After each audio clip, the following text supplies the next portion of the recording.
Hi everybody, this is Mariana. I'm here back on my channel, The Vibes Inside, just with a little footnote on duality.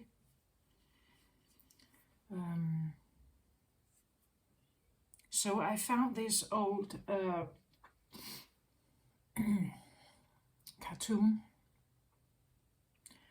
and it is a Garfield and it's in Danish, but it says a golden handshake.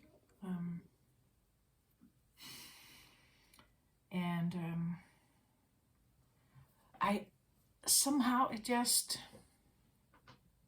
well, when I look back at when I was reading this cartoon, like years back, I didn't really think much about like the front page here and something like that, right? But today I just had this feeling of because I've been talking so much about yin and yang and duality on my channel, right? That we can even have it here as well, right? That cats and dogs are not supposed to be the best friends, or that's what we know about cats and dogs. When we know Garfield, and I can't recall what he's called in English here, but when we know these two, and we know how they have, if you know about Garfield, if you know the way they interact with each other, he's kind of goofy and silly, and young, not very clever, and Garfield is the lazy older brother, right? That can always make tricks with his younger brother here, you could say. The way they interact is opposite, perhaps. And somehow I just got to think about this duality thing, right? And this is interesting because they are making this golden handshake. In Danish, a golden handshake can be something like when we say goodbye to something. You know, leaving a job, you get a golden handshake. Sometimes you get maybe a bonus check or something. So what I was thinking about this was, first of all, having duality in our world, having an opposite or something that is different than ourselves. Duality can have a bad rap, right? Like that sometimes we know that duality is everything from just up and down. That something always has some kind of opposite. We're comparing it. Either it's good or bad, it's light or dark, it's up or down, it's smooth or rough, it's it's warm or cold, you know, things like that. We can even extend it to like relationships. He's a good guy, he's a bad guy. They are criminals, they are saints, you know, things like that. The good mother, the bad mother, the good father, the bad father, and so on, right? We have these labels that we put on that help us navigate in the world, or they somehow show us something about the world we are in. When we are dealing with an opposite, as opposed to not having duality at all, if there was no duality, we were all the same, everything was the same. There was no duality. We were all cats, or we were all dogs here. We would never be faced with an opposite. When we are not faced with an opposite, we will not know who we are.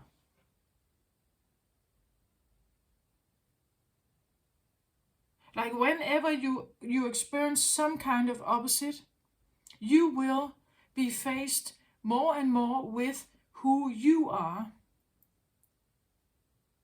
and you will know something about who they are. And I think we got it wrong, like this whole idea about how we interpret duality, right? That especially in relationships, that every time you experience something that is not, you could say, nice or convenient for you, you are in an, a situation where you experience something that is opposite of what you want. It doesn't mean that they are wrong or it is wrong. It just means that it's different than you. It has a different priority. Maybe it's shaped different, right? You know, humans are warm-blooded, fish are cold-blooded. Doesn't mean that they are wrong or bad or something. They're just different, right?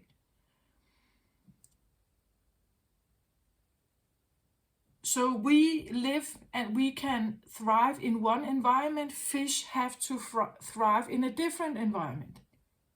Just how it is. It's not necessarily good or bad. It just is. When we have a cat and dog here, they experience each other's like differentness, and in that way, of course, you can point finger. Garfield would maybe point finger here, and the other way around, like right. But the point is that that's what we usually do, because we are actually always, most of the time, that's my personal thesis, right? That we are always very self-concerned about our own personal needs. It's very subconscious, very instinct-driven. And therefore, every time we meet something that is not in alignment with us, we don't necessarily like it, or we are pointing fingers, or we keep away from it, or we judge it, perhaps. Or sometimes we jump right in, right? If you want to face your fears or something.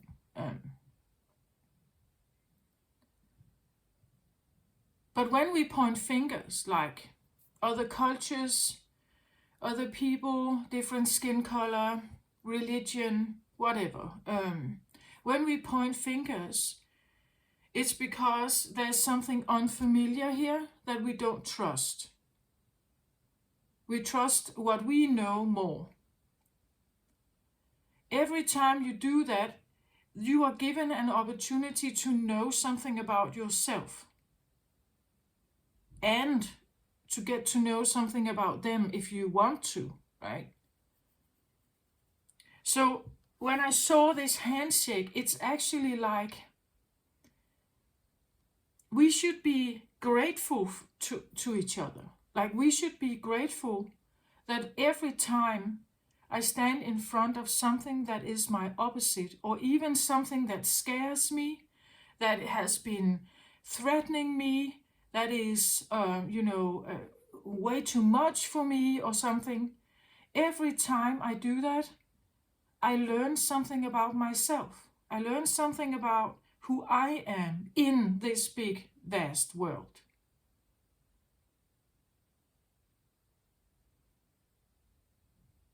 You know, if I'm not drawn towards it, if I'm repelled by it, it tells me something about me. Let's say you hate competition. You don't like competition. Or you love it. Maybe you love competition. And you stand in front of someone who just hates it. And they will tell you, I don't see the point. Why should we do this? I hate running, or whatever it is. I don't want to run with you. I don't want to compete with you. If we are supposed to somehow hang out, we must do something else. And they are insisting on that. And maybe you find it very annoying because you love competition. You like winning, you like being fast, you like climbing, or whatever it is, running, competing about sales, competing about whatever. Every time you meet your opposite, you will know something about you. Like you will get to know that, oh, I actually love competition. I like competition. So instead of just judging them for being dull or lazy or something, you get to know something about you. You get to know something about, oh, I am this kind of creature. So I could hang out with others like me, because if I like competition, I need someone who likes competition as well. Right?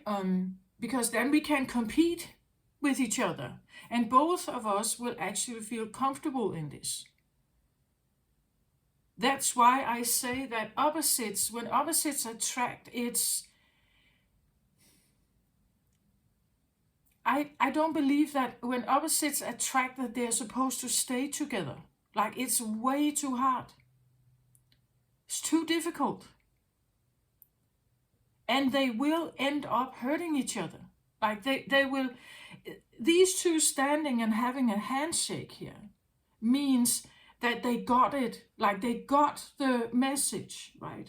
They got the message that I acknowledge you and I acknowledge you for being who you are, because when I do that, I learn something about me.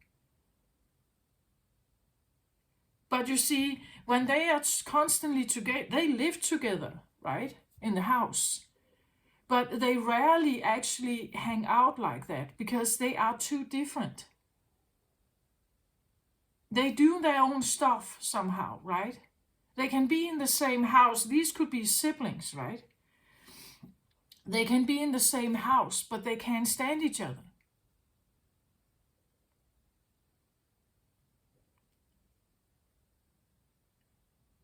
One of the reasons why I think duality is in this world, and why we have so-called free will, is because we can get to know, who am I? We can get to know, oh, I have free will, so I can go in this direction and you will go in the other direction. Because you are my opposite, or somewhere an opposite than me. So I know something about me. I want to go over here and you want to go over there. So instead of pointing fingers at them for going over there, you just get to know that, okay, I fancy this and they fancy this. And there's nothing wrong with this, right? It's just like fish and human, or fish and land creature, fish and mammal. No big deal.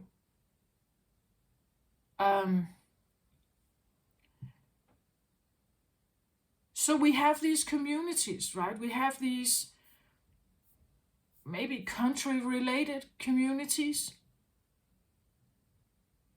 telling ourselves, I am Danish, or I am English, or I am Indian, or I am Asian, right?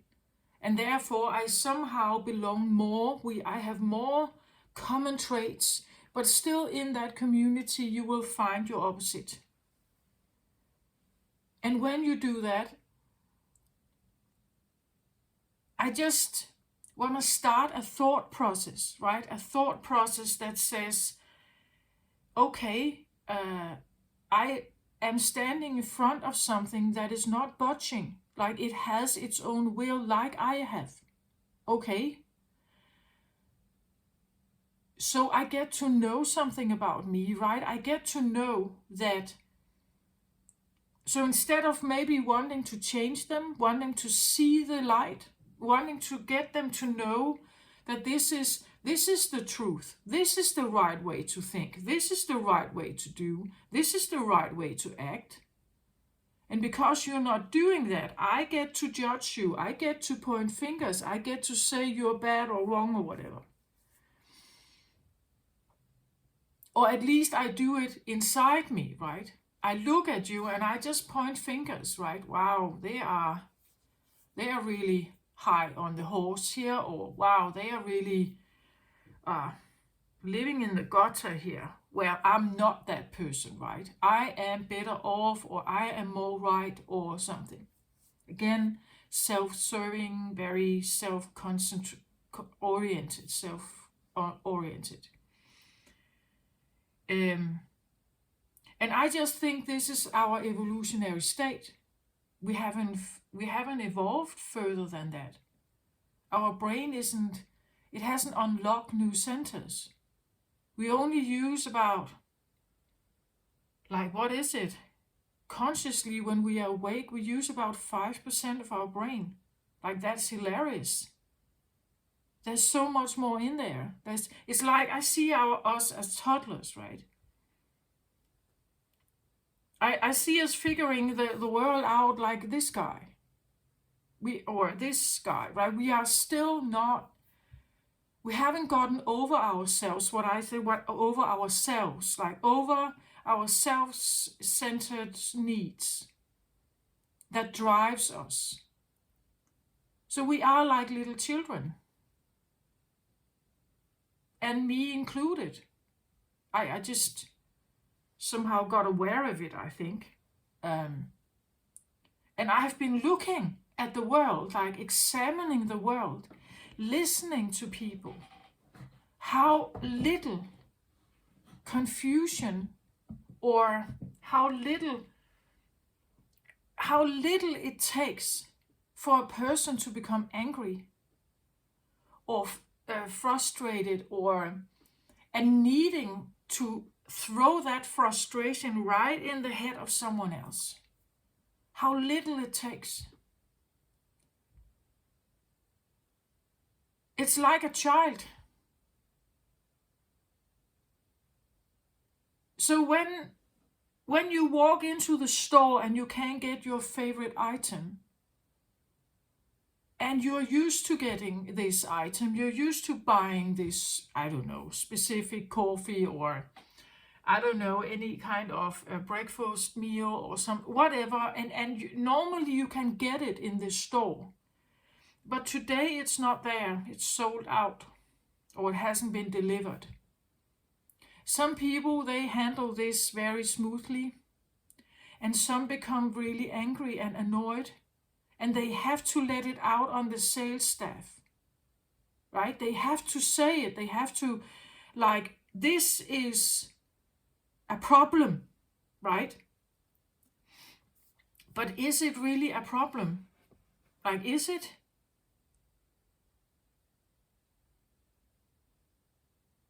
It just shows that for a minute, the current, or the normal stream of goods delivery has been a little bit erupted or disrupted.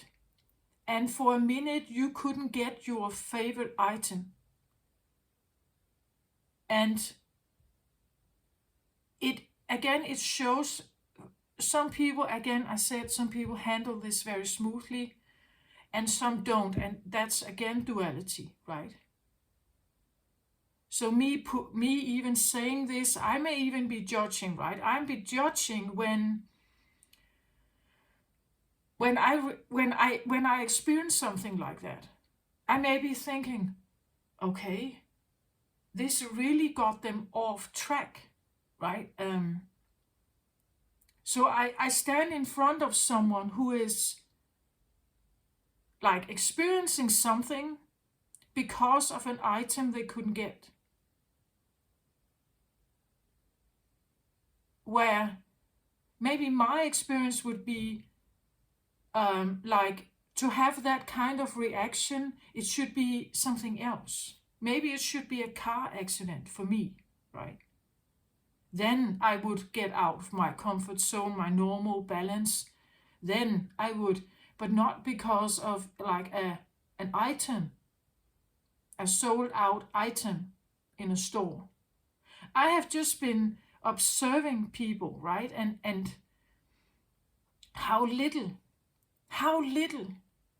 it takes for people to be disappointed or frustrated or angry, or like getting them out of a more balanced state. It takes quite little, actually.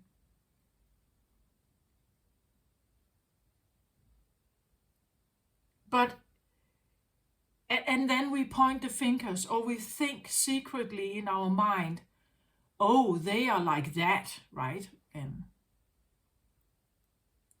I'm definitely not like that. Like that's the I'm in this as well, right? I'm just confronting myself here in it. So when I experience someone being very frustrated over an item they can't get, I realize, okay, they're probably different than me, right? I can get it. Well, if the item, my favorite item, isn't there, well, I can get, oh, I hoped it was there, right? I'm in the store now. It creates this sense of inconvenience somehow. Every time we stand in front of the things that we can't get, it's an inconvenience for us. And that inconvenience we have to deal with our, what I call toddler selves. We are not very good at this. Some are better than others, of course. Again, duality, we have this. It's just every time you stand in front of someone, it shows you something about yourself. I'm not saying that one behavior is better than the other. You get to judge that. But if we look at this from a civilized society point, we would say that controlling your emotions and not having constant outbursts is what is needed for us to be in social interaction with each other. Otherwise, we will constantly be fighting. This is what we try to teach our toddlers. That when they are small, they hit each other in the head with a rubber shovel, right, in the playground, if they don't get their will. And we teach them this is maybe not the right, you can use your words, right? You can say something to them. You can say no, you can say this was mine, don't take it, and so on.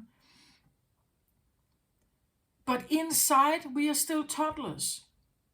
We still have a reactive system inside us that is actually more toddler-like. We have just learned to somehow repress it and not show it that much. Well, some do. And we say that we are social creatures. But are we really? Are we really that good at this? If we were wild animals, would we be able to figure it out? Would we be able to, what we do is help each other, build together, and so on? Would we be able to do that? I believe yes, if you find someone who is like you, but not your opposite. Like your opposite, that would create this tension all the time, right? When we have a marriage between a man and a woman, depending on what kind of man and woman, of course, but if they got attracted to each other because of sexual attraction, this is going to be a problem. They will end up fighting. If you have a man and a woman that are more like each other, temperament, will, interests, everything, maybe religion, maybe food habits, maybe all this, they will get along easier, much easier. There will be more peace here. If you have opposites, there will be more conflict. That would be normal. But as I say, when you meet your opposite, you get to know more about yourself. If you are with a person who is like you will not know much about yourself actually. They will not show you. They will agree with you. They will find the same things interesting. You will lean upon each other as you were almost one. When you meet your opposite, you get to know more about you. That's why the opposite is here, I think. It's like a mirror, right? They show you something about yourself. But the way we interpret it is usually to point fingers right back at them, not to take any accountability on our own. But actually, that's what they do. Like, they show you something. They send a message to you, and if you don't like it, you get to know something about you.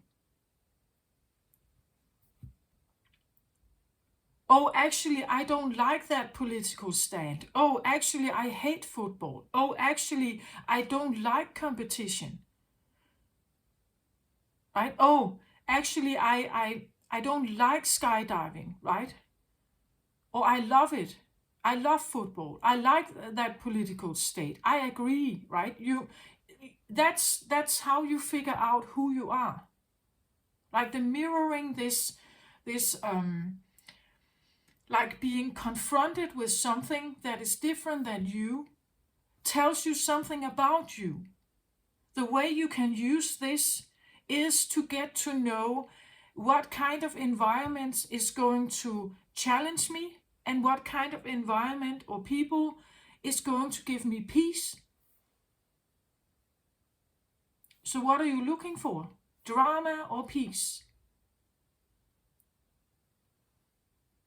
Some will be, like thriving with the drama, find it interesting, love it, love this diversity and all this quarrel or the like the active dynamic ness here, and some prefer the peace.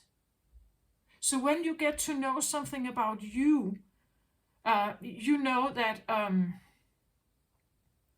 I don't like football. Okay, what do you like then? If you don't like football or skydiving or any other kind of maybe very active or high adrenaline, if you don't like that, you probably like the opposite.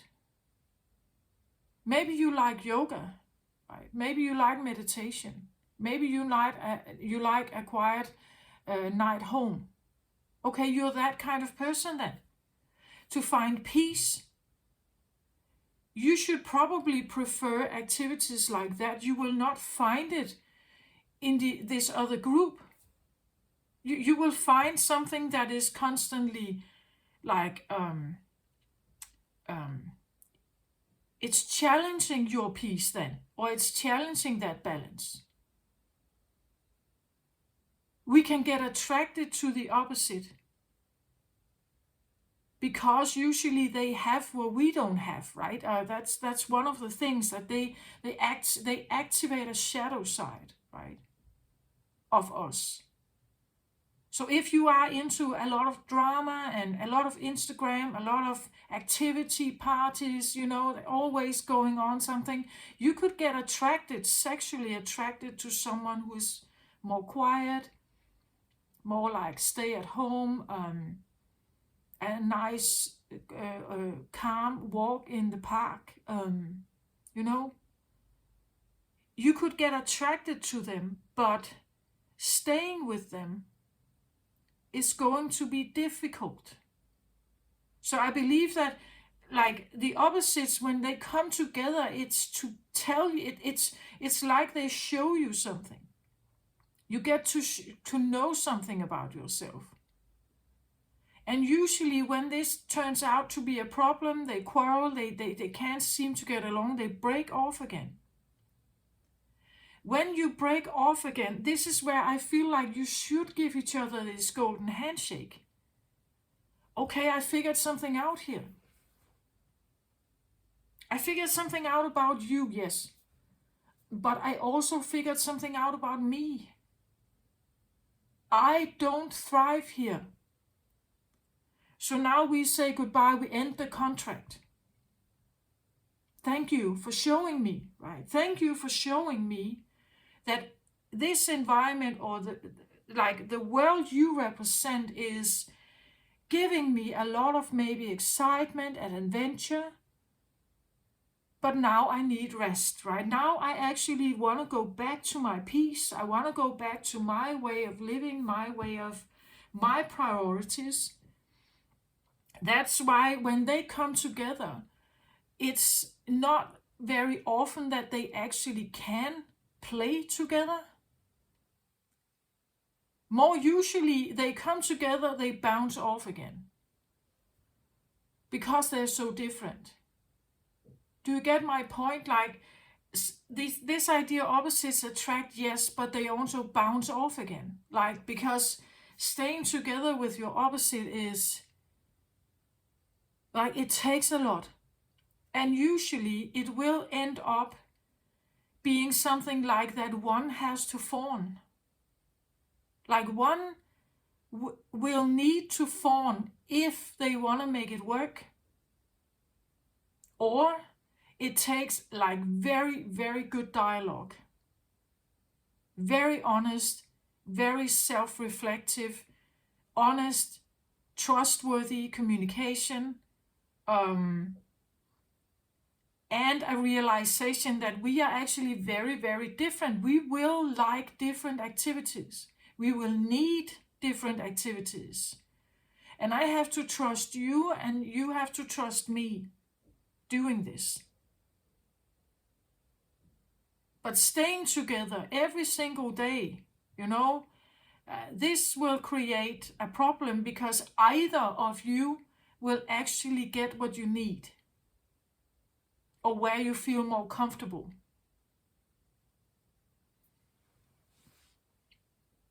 So when we bounce off from a business, you end your contract here. You say goodbye to your boss. You realize, okay, this environment, this type of boss, they are different. They have different priorities than me. The way they act, the way they speak.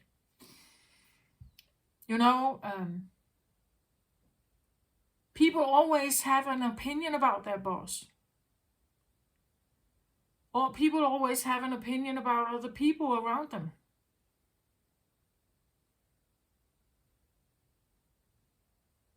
It's... And when we make this handshake, we can look at them and just say, okay, this didn't work out for me. It's not necessarily a failure.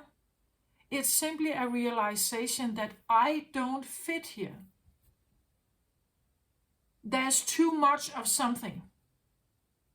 Either there's too much drama, way too much criticism, way too much quarrel, it's way too loud, it's way too demanding, or it's way too quiet. It could be seen as a dull life, as a boring life. Having these routines, it's way too calm and still and way too inactive. We could say active, we could say passive, we could say masculine, we could say feminine. Again, these dualities, it doesn't really matter where you belong, right? But either of us usually belong more in one group than the other. When you are more passive, feminine, you can have a little masculine, but then you get tired, exhausted, you want the peace again. Right?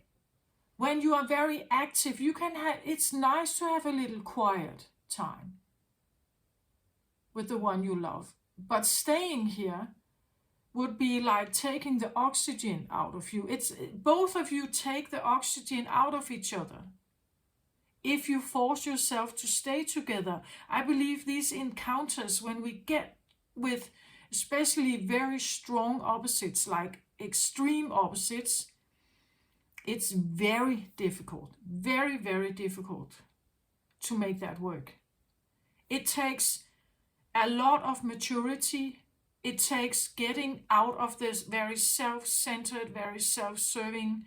It's still there and you have to take care of it, but you have to be aware of this other one's self as well. Why do we act the way we do? It takes more understanding, more dialogue, more, and it takes a true commitment. Not acting as if, but it takes a true commitment. That I choose you, right? Maybe I choose you deliberately here because you show me who I am. You show me more and more of who I am. I get these feelings, I get this, like maybe I feel angry, maybe I feel joy, maybe I feel seen for the first time, everything. You get all of this is something you experience. This is your experience. It tells you something about you, your needs, who you are, what you prefer. Are you primarily feminine, primarily masculine? It tells you when you feel disrupted, when you feel out of balance. It shows you all of that. So instead of just pointing the fingers that they are wrong, they are bad, they have done this to me, they have been a bad person, they have, yeah, probably, but you were part of it, like you interacted with it. You could have stopped interacting with it if it wasn't right for you. You felt it all along.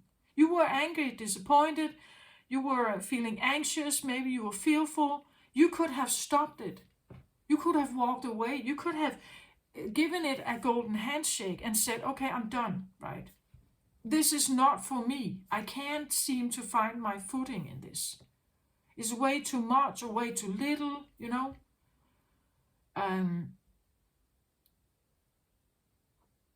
That is what I feel like about this. This is why we have conflict in the world. This is why we have war.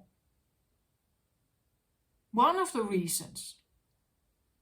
There could be political reasons, there could be religious reasons, but they are still opinions. Opposite opinions, perhaps.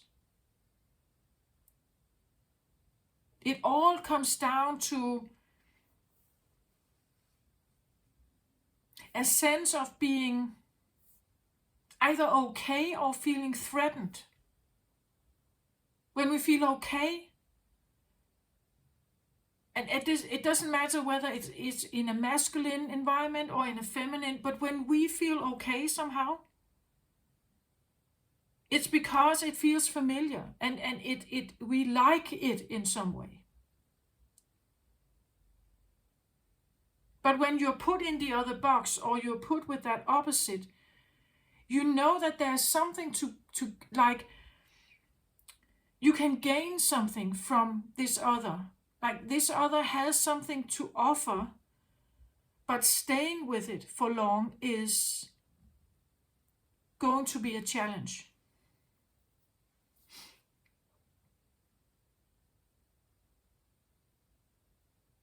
I think the reason why we attract that much to each other is because it's a need actually to know who we are. There can be, well, we know that, right? There can be strong physical, sexual attraction as well. So that is a thing. But I also think it's because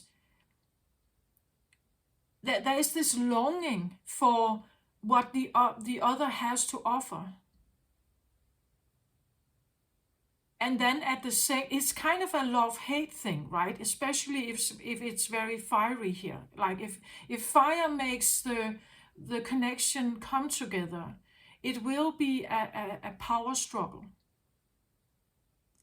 If love makes a relationship come together, it's an entirely different thing.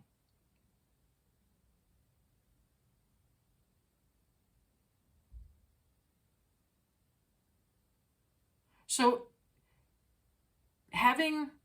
some may come in with a love frequency and some may come in with a fire desire frequency into a relationship. Again, opposites.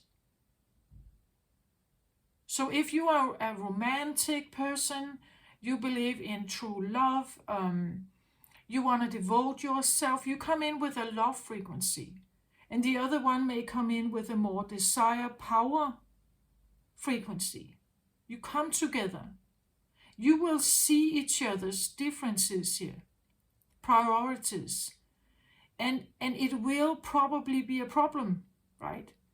Because one comes in with one kind of expectation and the other comes in with another kind of expectations. If you don't have the dialogue and figure this out, you will eventually be angry with each other or disappointed and bounce off again.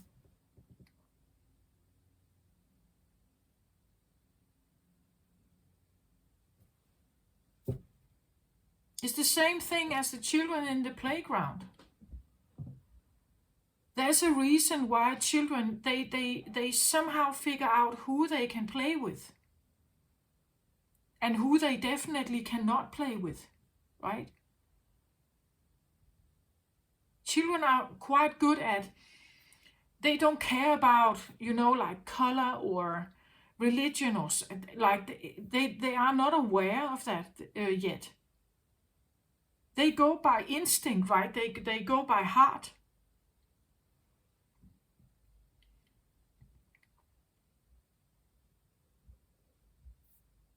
Or they go by what they need. So if you have a very quiet child, the quiet child can sometimes become friend with a very fierce child because they complement each other, right? The fierce child is, you would say, could be a kind of a warrior in this connection.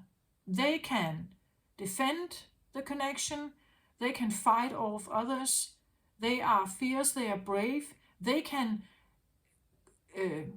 introduce games, activities that are,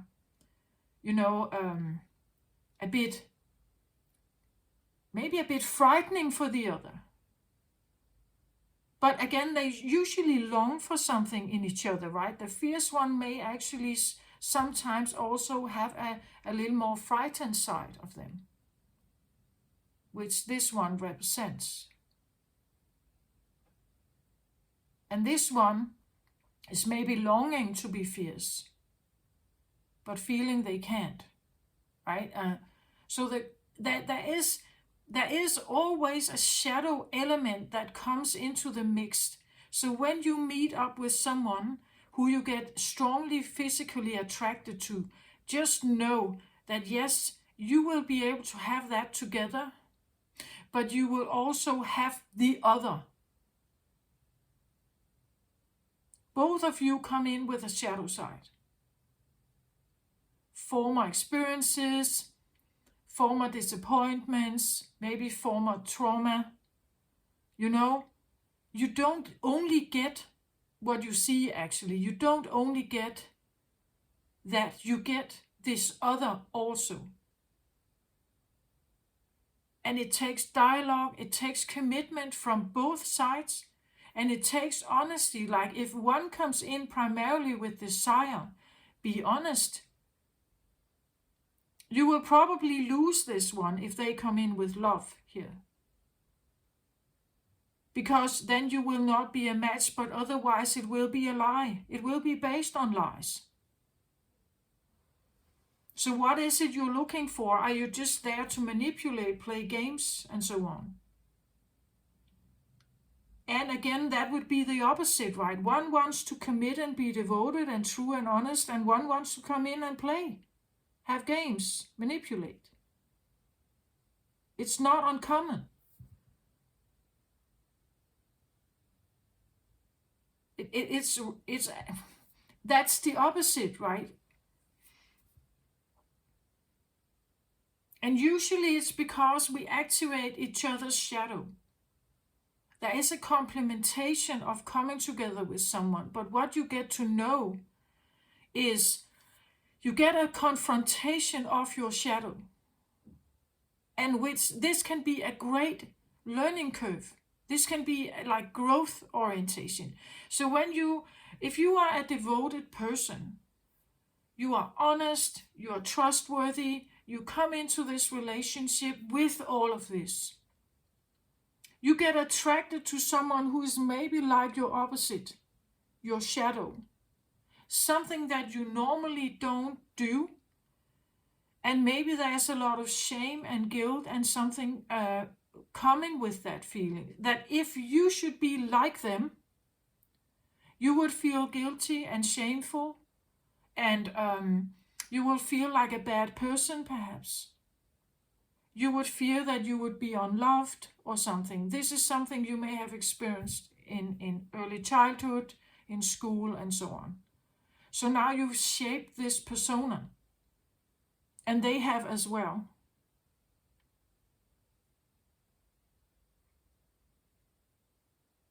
So when you come together, it will activate the shadow.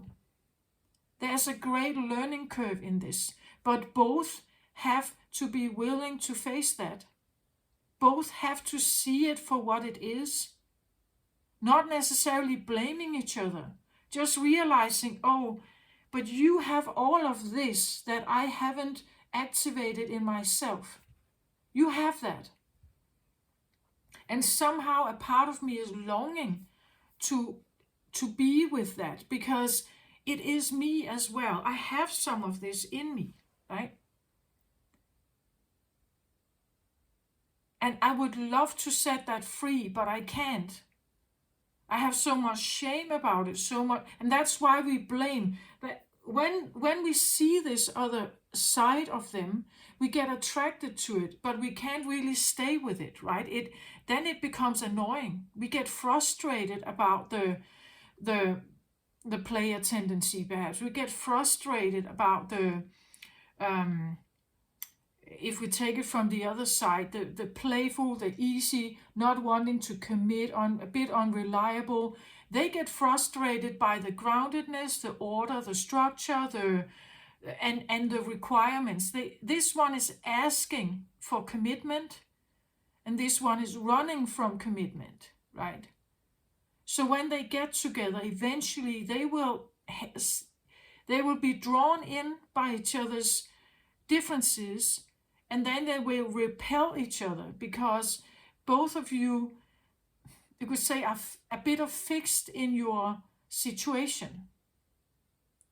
It takes a lot of understanding that when you get together with your opposite, it requires communication. It requires that both of you really want this. Otherwise, there's no point in even trying. My personal opinion. No matter how well the sex is, like sex has nothing to do with love. Well, I guess you could have like very conscious sex. You could have like levels of like tantra or very conscious sexual acts. But then again, with something being very conscious, it takes dialogue. And if you don't have that, you're just engaging in random sex, unconscious sex. And that is more of a power struggle or power demonstration than it is anything else, in my personal opinion.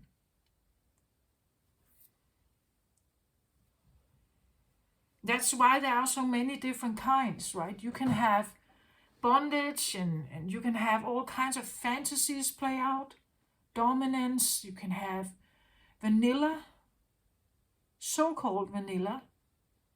You can have, I don't know, food sex. You can have, there are many different kinds, right? And all of them demonstrate something.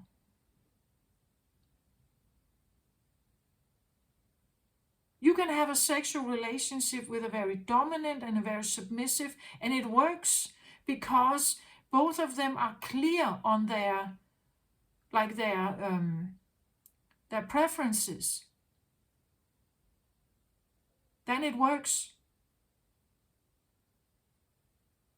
But if you get together randomly, or as young people do, because they don't know yet, like it's very unconscious what they are doing and what they get attracted to. They don't have a...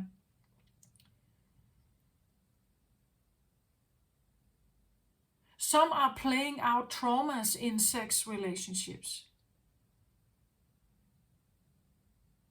Like they just repeat a sense of a traumatic experience, or an experience where you could say they either had to man up or they had to fawn down. But this is just played out again in these relationships.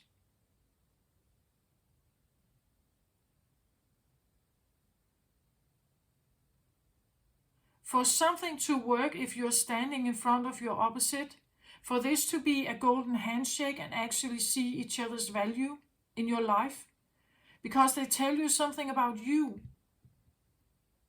They tell you something about your sexual story, history, early experiences.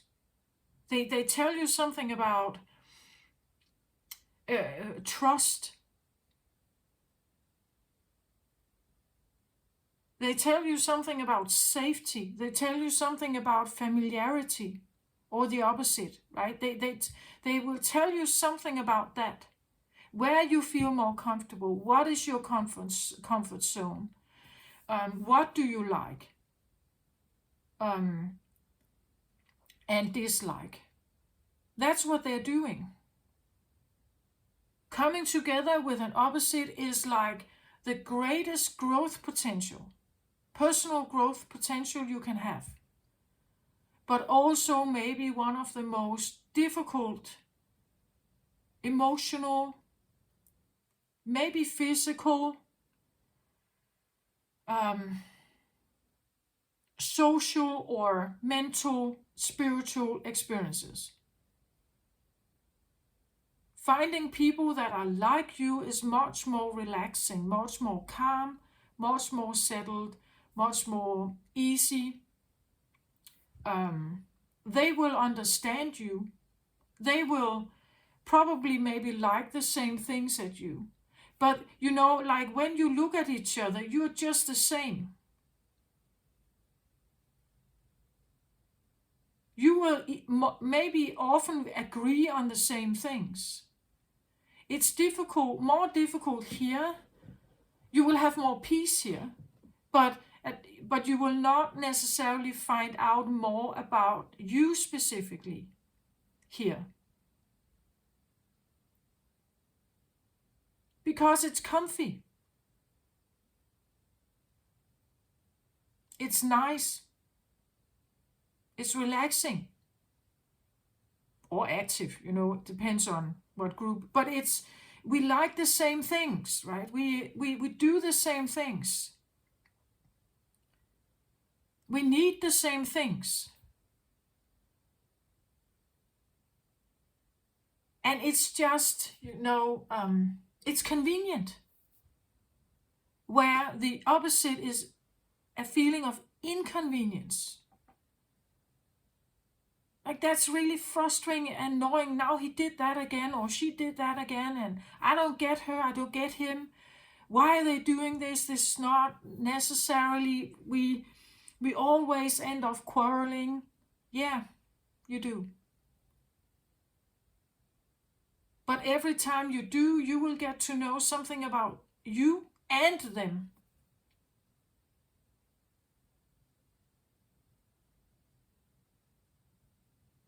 Every time you get to know something about your boundaries. You get to know, I don't like this. This is frustrating. I don't want to go there. Or, I do like this. This is fun. Let's have more of this. This is nice, right? Or, in best scenarios, I want to say, these two, if they really become very conscious about this, they can be brave together, right? They can be brave. Someone who doesn't want to commit can try committing. They can train themselves into commitment, right? Someone who wants to be more free and have more trust in themselves more or play more, they can in this relationship play more because both are conscious of each other's needs and each other's growth. But if only one is, like growing and the other is falling, this is parasitic then.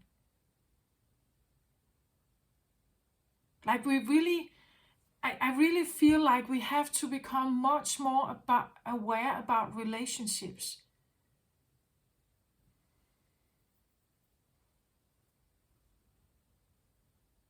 What we can learn from each other, what it's every time you meet a new person, you have an opportunity for self-study, self-awareness. I like this, I don't like this. I like the way they look, or I like their laugh, but I don't like the way they look. It tells you something about you, your prejudices, your comfort zone, your priorities. It tells you something about your judgment as well. I just have this feeling that I don't think many people care about this actually, right? That it's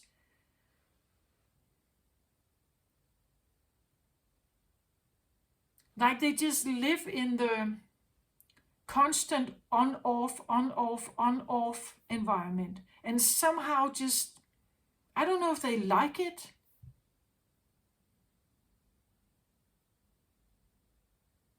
To me, it's just know what it can do, like know what it's here for. Know what it can do for you. And what it cannot do for you, if this is very unconscious on both sides.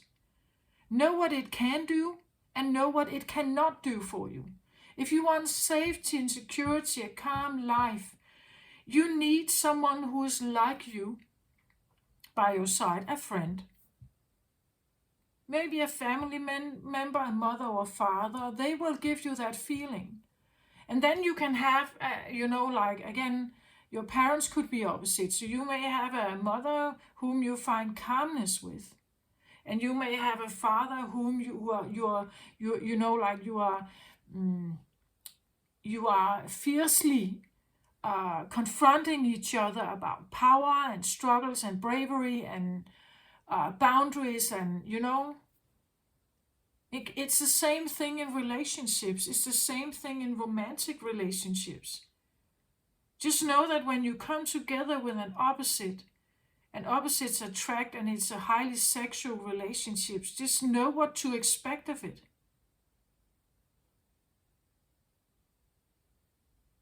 And if you have an avoidant partner that you have gotten together with, they will somehow make avoidant actions.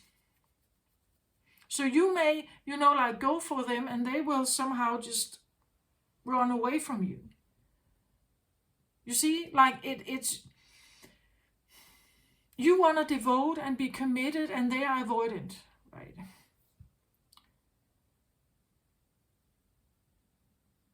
And that's what they are. They just show you your opposite. They show you that you are very devoted, that you're willing to go very far, that it shows you something about you. How willing are you to pursue something? How willing are you to get this to work? What are you willing to do? Are you willing to change yourself for them? Are you willing to give up things for them? To make them not run, right? And is that really a good thing? Like, how far are you supposed to go? Or how much are you supposed to sacrifice or give up of yourself? Do you get my point? It shows you something about you and them. But definitely you. But I don't think most people look at like it that way. They just look at the other and point fingers if they don't comply, or they don't like interact, or they don't. Again, every time we feel separation, we don't like that. If it's someone we somehow feel a connection with. If we feel a connection, we would like connection, not separation. We get hurt when there's separation, when we have to split. Usually in divorces and breakups, we start by like being fiercely in love with them and totally absorbed with them.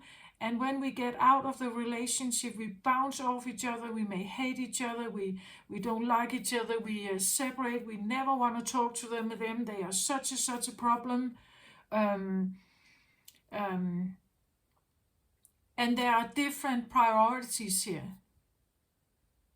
And that's simply what it is. Different priorities, different exists, like you say, forms of existence. It's nothing more. It's not that this other person is necessarily evil or bad or, well, I know that there are manipulators. I know that there are people who are, and again, they just represent one side of the story. And I know there are psychopaths and serial killers and all this stuff, but they are really like also like a total outer, you could say, group of people or existence form. And then there are all the others, right? That are mingling, and all our emotions are entangled, and it's like really a messy bubble. Like the raising our awareness up, like raising our consciousness up to actually see how people, why are people in your life? What is the role? What do you feel about them? And what to expect of them. You can have a friend who is your opposite. Coming together from time to time with them can be extremely beneficial and fun. But then you go back home, several days go by, you meet again. It can be fun and beneficial and good and inspiring and motivational, or it can be relaxing, nice, comfy, but you bounce off again. And again, becoming very consciously aware of what to expect of these relationships. If you have a boss you don't like, don't expect them to change necessarily. They are what they are. You can learn from them. Maybe they are very, bossy and loud and ordering people around and not giving. They are not democratic. They are more or and you are maybe this more quiet employee, right? You can study them in the way they delegate and so on. In the way that you realize, I am not quite like that, but maybe it could benefit me to like learn something at least about my own boundaries. And if he is suddenly now delegating me, how does it make me feel? Maybe I don't like it to be ordered around. Well, then you should realize, is this a job environment for me that I want to stay in?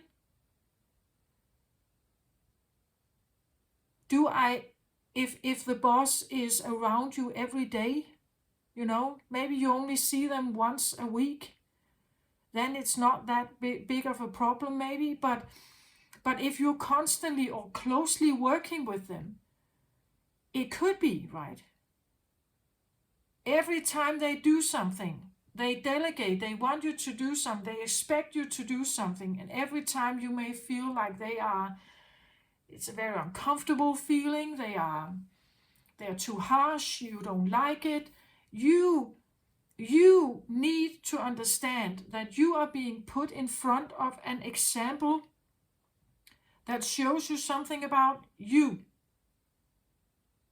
So if you don't like it and you stay, why are you staying if you don't like it? Well, it's a good position, there are career opportunities, it's a good salary, I need the job. Yeah, I get that. Just know that maybe you look for a different job then at the same time, because this is going to last only for a while, then eventually it's going to take a toll on you. It will be harsh on you, it will stress you, it will like become like a stress thing in your life. You will not want to get up and go to work in the morning. You would like to run from it. So just know what these encounters are for you. Become conscious about what they are.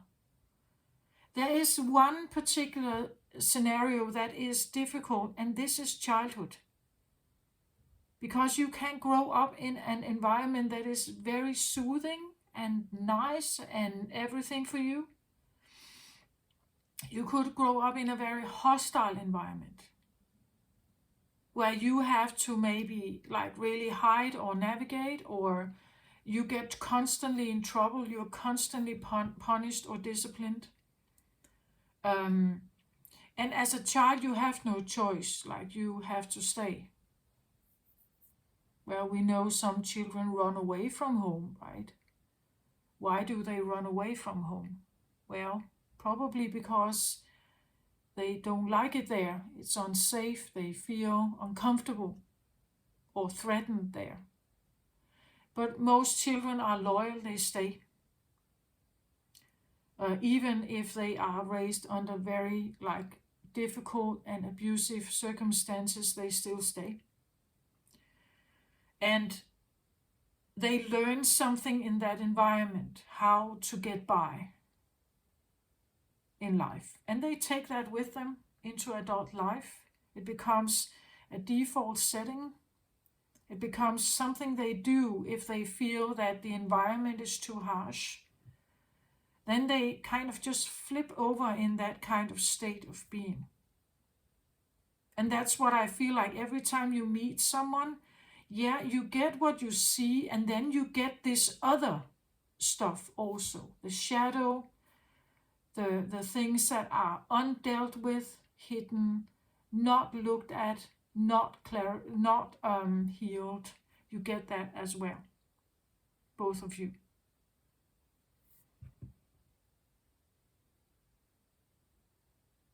For opposites to attract and make this a healthy relationship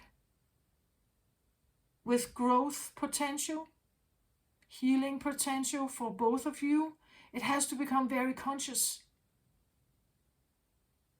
Reflect on this, think about it, feel into it, talk with the partner. And if this partner is equally devoted into this relationship, seeing each other's potential for each other, honoring it, loving it, then perhaps you can have a healthy, good, very growth-oriented, personally, mentally, socially, spiritually, relationally, partner-oriented love relationship. You can have that, but it takes consciousness and willingness and trust and everything on both sides. Otherwise, you will have this hunter and runner experience. You will have these games, you will have competition, you will have this uncleared expectations.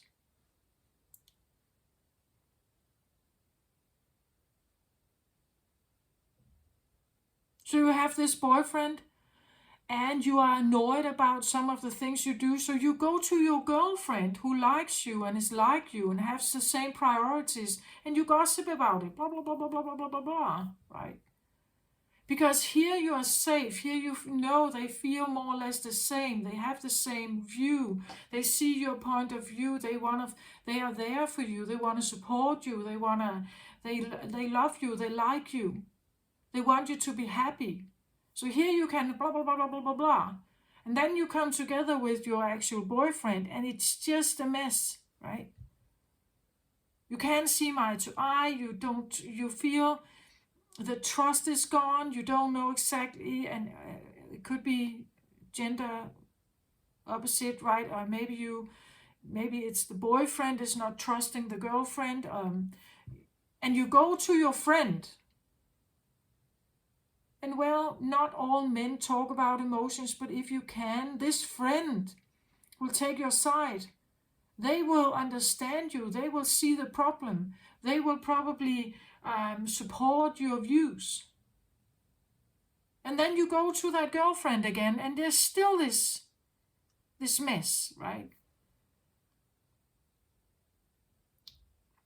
Because both of you are just pointing fingers at each other. Both of you are pointing finger. There's something wrong with her. There's something wrong with him. They should be doing this instead. Yeah, because of what? Because you want it. Or they want it. They want you to be in a certain way. You want them to be in a certain way. You expect something. They expect something. Hope for something. Expect and hope for something. And when you don't give that, offer that,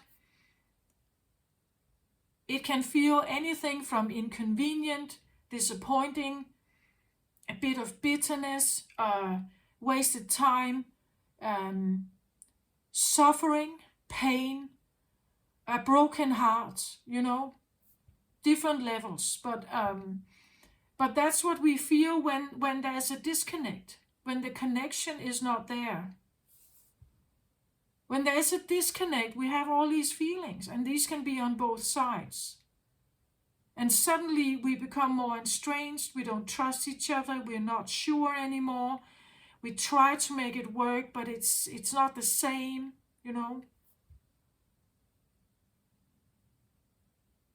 Deep down, we want constant satisfaction, constant self-satisfaction from this other partner. And nobody can offer that. Like, this is not... They will eventually go out with their friends. They will eventually go to work and not be there. They will eventually, trip. They will eventually say something you don't like because they are tired that day, right? What you want from them is not, I don't believe it's achievable. And definitely not if you are very unconscious together. If you start having a conscious dialogue, maybe, and you are devoted, and you want to take care of each other, and each other's feelings, and your own, right? But realizing when someone is distressed and they say something, it's not to... it's simply because they have that bad day. If you have a bad day as well, then maybe the dialogue is not very good. And then you have the disconnect. Again. So when we come together with people, just know in what way are they your opposite. They can be your best friend in certain circumstances, and they can be your total opposite in others. So just know what to expect of them. Nothing more, nothing less.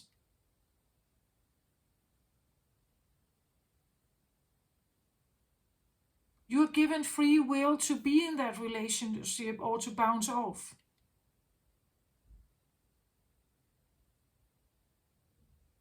Right? You know, sometimes people come together, it's great for a while, then they bounce off.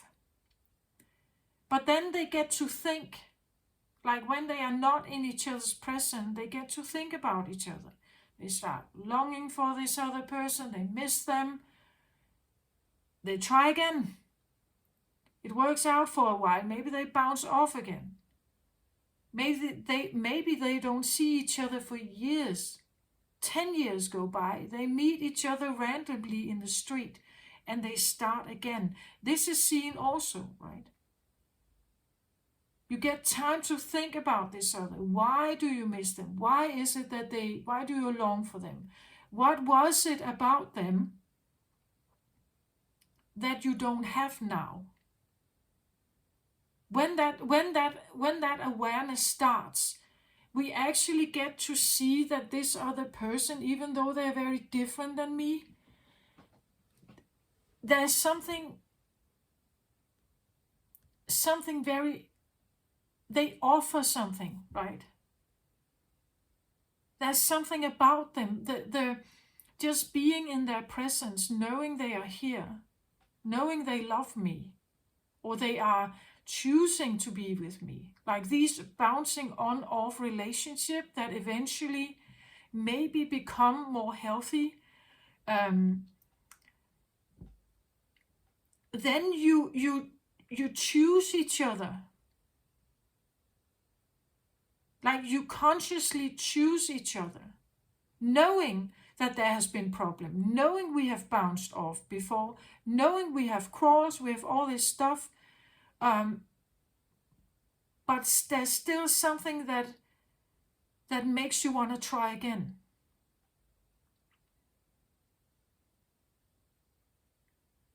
Because you've had time to think about this other person, right?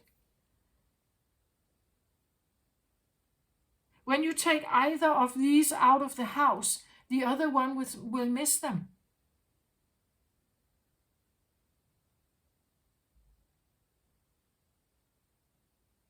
Right? But one of the reasons why it will be like that is because they are authentic in their own ways. Like he is authentic and he's authentic. And they are opposites. And when you have authentic power that somehow come together, it can feel, again, opposite. Sometimes we want to change the other. But why do we want to change them? Yeah, because we want them to fit to our needs. But that is a very egoic, self-serving need, which the other one is probably not wanting. Like they don't want to change. Why should they change? You chose me. Why should I change? I'm like this. This is who I am. Maybe you don't like it, but this is me, right?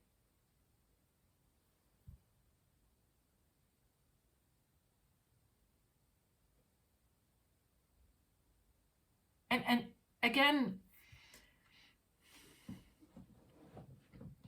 coming from a point of love, again, I hope you see that I'm trying to come from a point of love, from a point where I realize that this other is different than me, but not necessarily bad. In their eyes, I am different than them, but not necessarily bad, right? We are just different species or different characters. We come together, we can have something together that is great and mutually beneficial, but we can also have the opposite. And if we respect each other, if we care for each other, if we trust each other, again, coming from a point of love, not power struggles, not control, coming from a point of love, if I see the value in the other, right? If I see the value in each, we can give each other a handshake because now I understand. I understand that when I stand in front of you, you are showing me me. I get to know more about me, but sometimes I think we don't want to get to know more about us. We just want to be. But that's what they do. They show you something about you. You get to know something about you.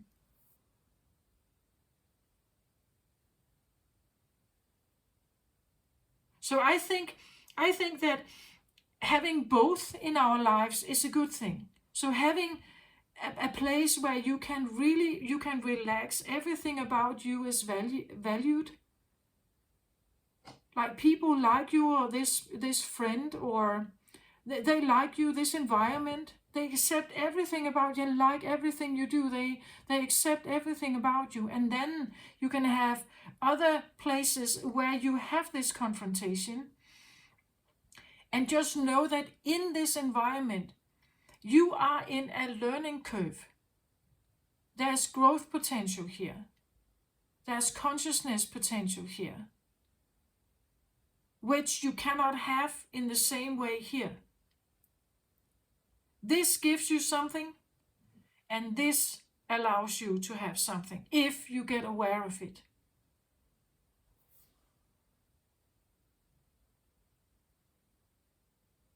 In this way, instead of hating each other, we can actually look at each other and think, okay, I always hated him doing that.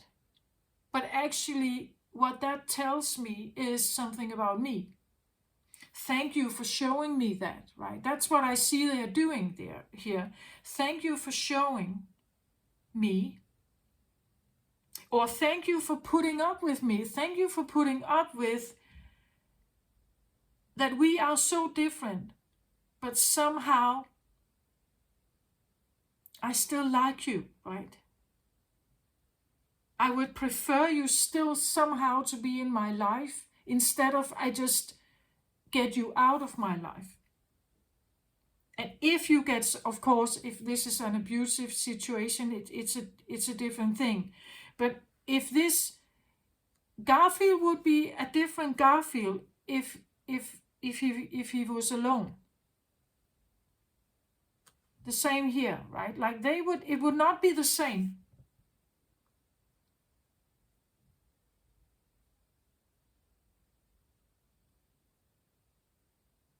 Or if there were only Garfields here.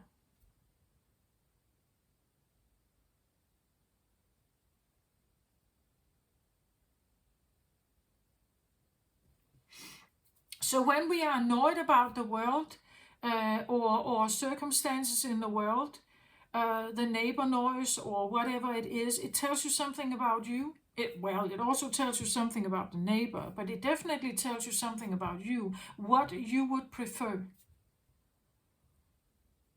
and what you are not getting right now. Because when the noise stops, when the neighbor stops making the noise, you go out on, you do your thing, and you actually forget the noise. Or after a while you have forgotten it, because now it's convenient, now you get what you want. It's only when we feel that inconvenience or this trouble, this annoyance, that we become aware of it.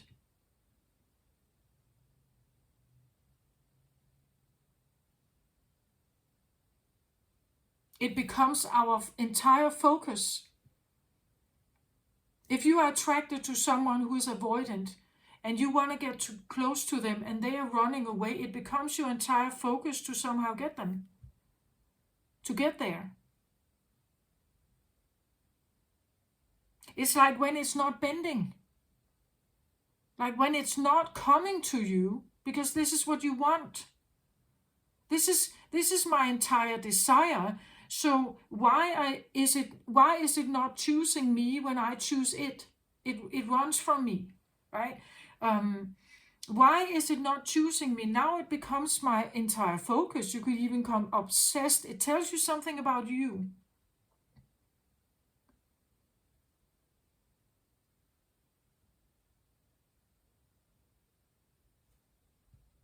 And even if you get together with them, then it's something like, yeah, but he always chooses to sit and text in front of me, and I get annoyed. I want him to pay attention to me. Yeah, it tells you something about you. I want him to put his phone down. I want him to be, intimate and present with me. Yeah, it tells you something about you, which you're not getting.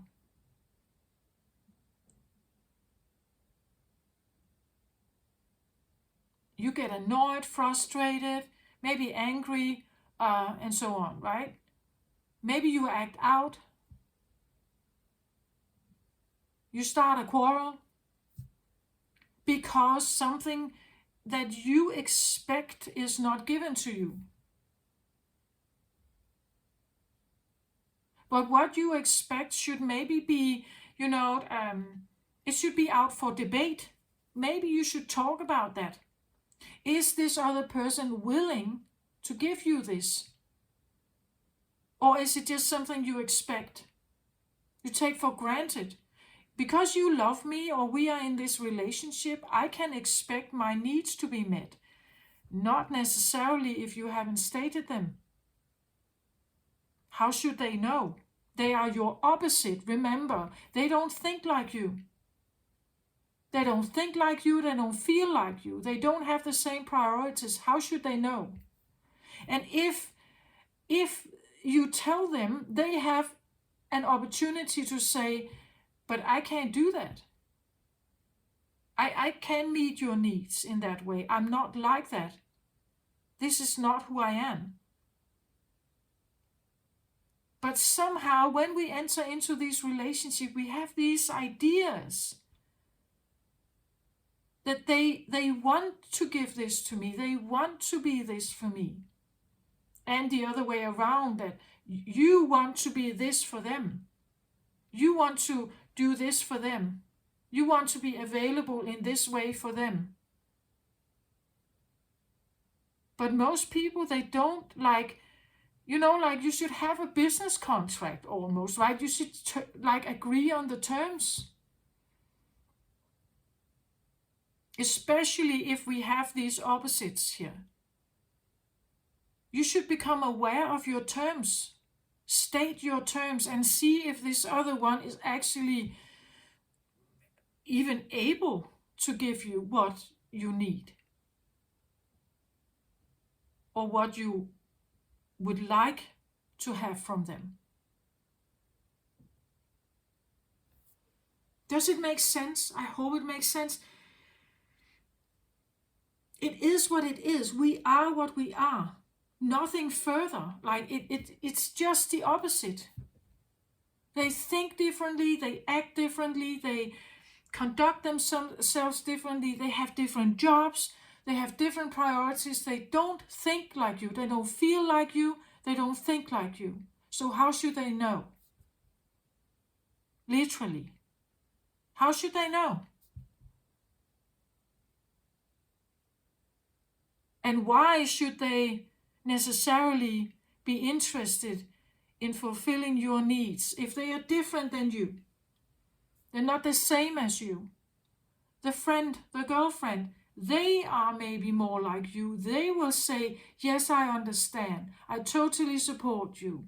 Of course, I will always be here for you. Blah, blah. They are like you. They have the same priorities. They see the world the same way, or almost. That girlfriend is the one you confide in, not the one who is your opposite. The opposite is the one you have fun with. You go out with, you go on adventure. The one who is like you is the one you confide with or in. This is the one you trust. This is the one that you share the same maybe heart orientation with. This is where you feel safe. When you're with your opposite, it's not a safety zone necessarily, but we would like it to be. We got it wrong. Like, it's not a safety zone. It's a growth zone. Growth doesn't come from stagnancy. Growth comes when we get shaken up, when something new happens. You know, you go from kindergarten to school. This is a new environment, new terms, new lessons, new requirements. You go from school to college, new, you move out, maybe you move far away from your home, your parents. When things get shaken up like this is where you grow. The stagnancy of staying at home and mom does everything and dad does this and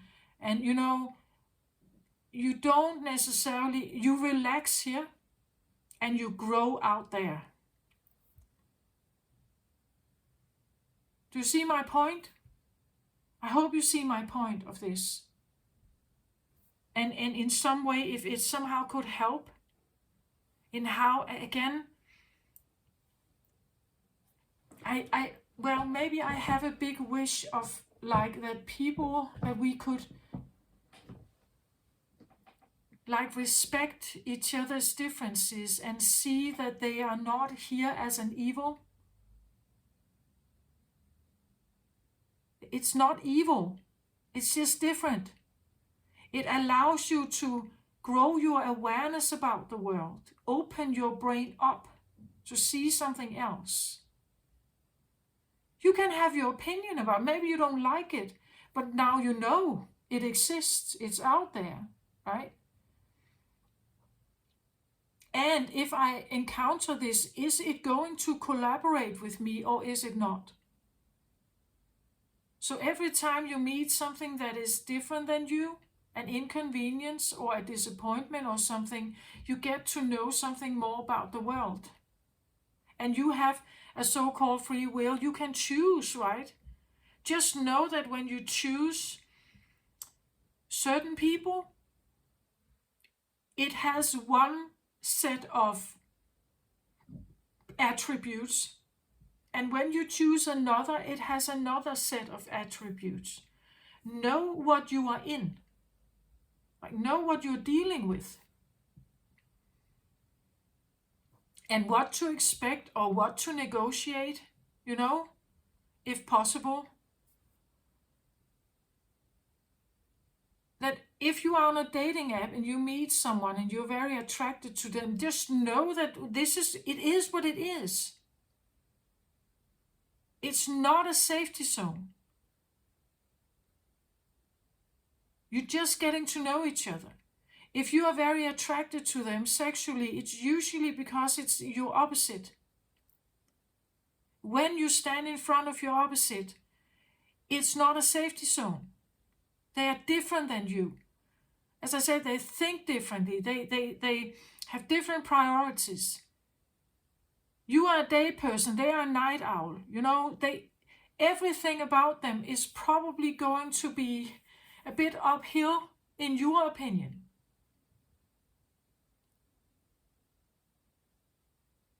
Because they will do differently than you.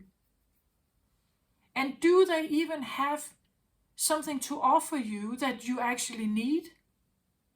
And do they want to give it? Like, are they willing? Are they open? You may want commitment. They may run from commitment. They just want shallow. They want, hookups. Do they have something to offer you that you feel like you need?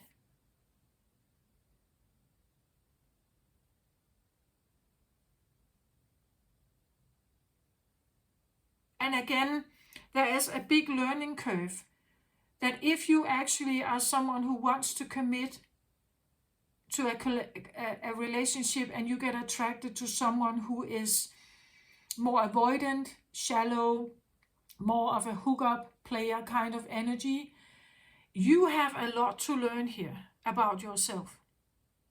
Why do you get attracted to someone like that? Believing that you are the one who wants to devote. I will state something here that you may not like, but I will state that if that's the fact, deep down, you don't want commitment. That's why you get attracted to someone like that. Maybe you don't want it because you feel you don't deserve it. You have now just become needy. That's why you feel you want to commit. That's why you are hunting them or chasing them. It could be a needy response from not feeling loved. And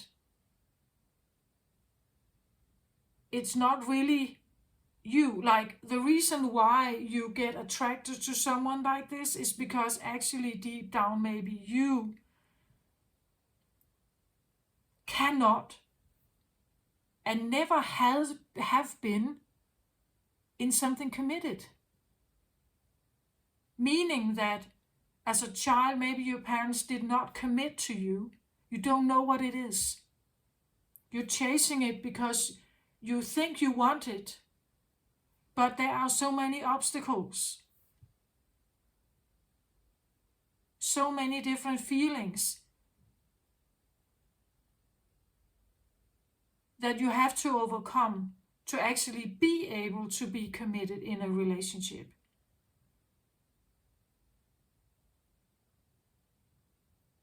Why should you get attracted to someone who runs from you? It's because it's familiar. It's because it's what you know from a parent, maybe. Let's say if you're a woman, it could be a man, right? It would be something that resembles your father relationship. This is what you know, it's familiar.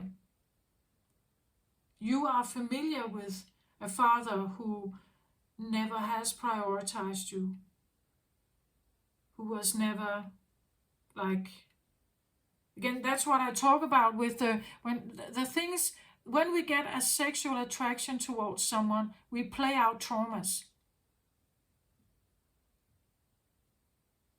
So you have to become very much aware of those feelings, and that could actually be, that the reason why you always find men like that is because you are playing out the trauma.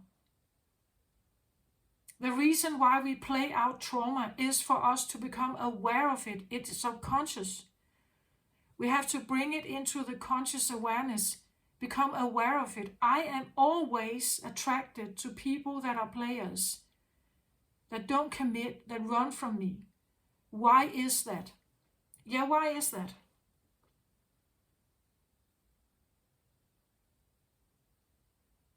And like a desire to make someone who is avoidant, non-committal, to commit to you. It's a personal, egoic need that you want something that definitely runs from you to adhere to you, to bend and fold and do what you want. It's like an ego scream, right? That you must do what I want.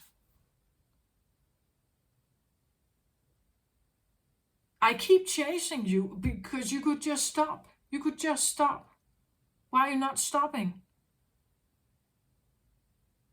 Because stopping is a failure, right? And then I can't get my way. I can't get what I want.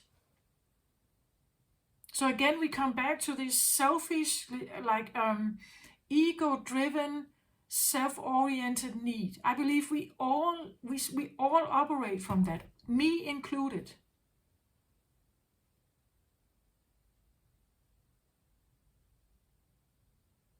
Yeah. I don't know, it's just, and if we can somehow get over, like when we become conscious of this, we can start acting differently. You can stop chasing. Because what you are doing is that you want to convince someone to to be something for you that they don't want to be. They don't want that. They don't want to like please you. They don't want to give this to you. They show you with everything they do, they don't want that, but you still try to make them by running after them. You insist on your need. You insist on them complying to you. But what if it was the other way around? What if someone was doing this to you and you didn't want them? You would be the one that runs. You would feel that it's a stalker. You would feel that this is a threat. It feels like an invasion. When people become obsessive about someone else, try to turn it around. How would it feel if you had someone following you whom you don't want? Whom you don't want. And they keep calling, they keep texting, they show up at your door, you know. How would that feel for you?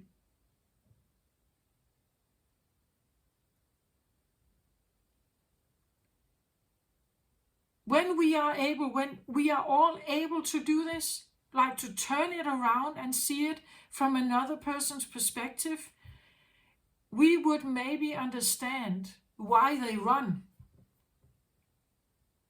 Because we would do the same. We would avoid this person by all means. Not calling back, not texting back, try to block them, you know. We would do the same.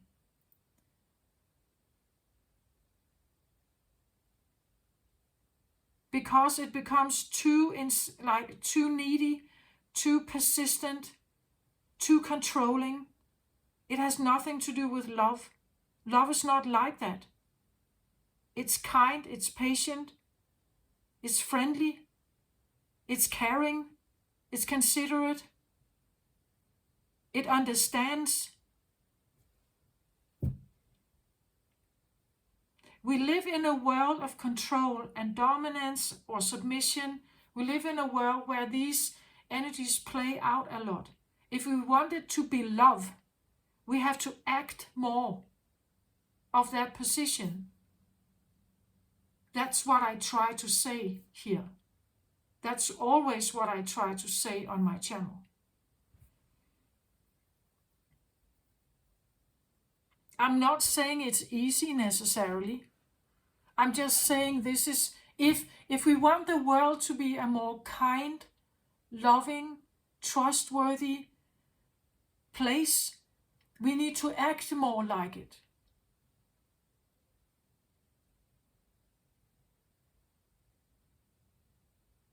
That's what I'm saying. And that's why I feel like the handshake here is like, because when you can give a handshake to your opposite who may have hurt you, you have come quite afar.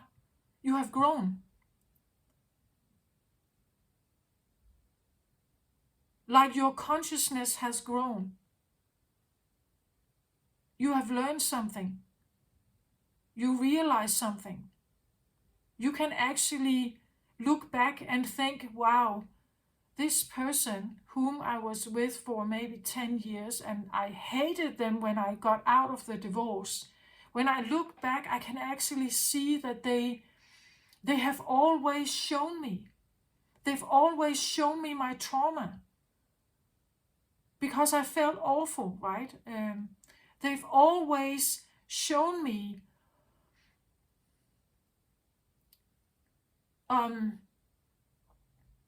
something about me. Every time they made me feel uncomfortable, I just pointed finger at them, but I actually never listened to myself. That they were actually showing me something about my boundaries, right? They were showing me something about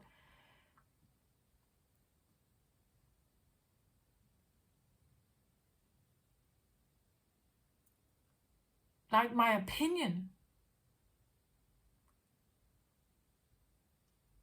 They have shown me where I fawn. They show me where I explode and get angry, right? They show me all of this.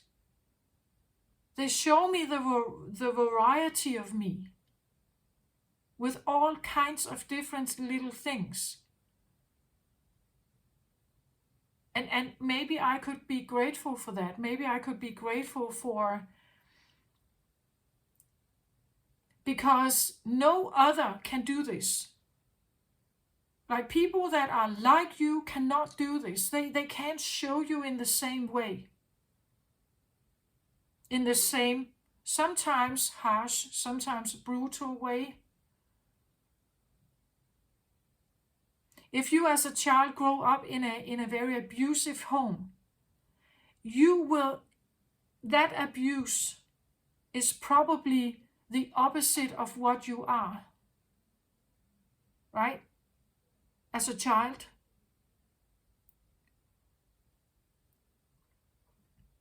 And you get to see that. If you as an adult can look back on an abusive home in whatever way, or a home where there was addictions and behaviors related to addiction, you can look at that today and you can say, wow, this is not something that I would like to have in my life. It scares me, it makes me very uncomfortable. I didn't like my parents when they were drunk, I feared them and all this. It shows you something about you. And you can make decisions from that point, right? You can choose, I need stability around me. I need people I can trust. I need something that is reliable. And therefore I go like intentionally, I am looking for something like that in my life, not this other. But if we are not conscious about this, usually you could be drawn into the familiar, as I said. You could end up with a partner who actually drinks or does drugs, or even secretly, but ending up with someone who does that. Because you are unaware, you are unconscious. We get drawn into things that are familiar, not necessarily healthy. That's just how it is. We used to like crosswise with genders. So a boy looking for a girlfriend could find a girlfriend that looks like his mother or acts like his mother. A girl looking for a boyfriend can unconsciously be drawn towards someone who acts like their father. Because it's familiar. Not because it's love necessarily. It can be, of course, but not necessarily because it's love. Not necessarily because it's easy and convenient and nice and caring and loving. Because it's familiar. This is a great thing to become aware of. We go with something that feels familiar or safe. Not necessarily because it is safe, but we're used to it. We know what to expect. And then we hope that it's better. Like we hope for the beautiful things. And sometimes we have to realize we are right back in the same story as with our parents. Because we act unconsciously. We don't know why we are doing the things we do.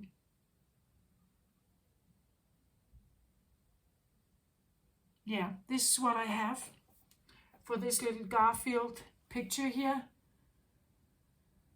I don't know, I just felt like I wanted to share. Hopefully it can be of help to someone out there.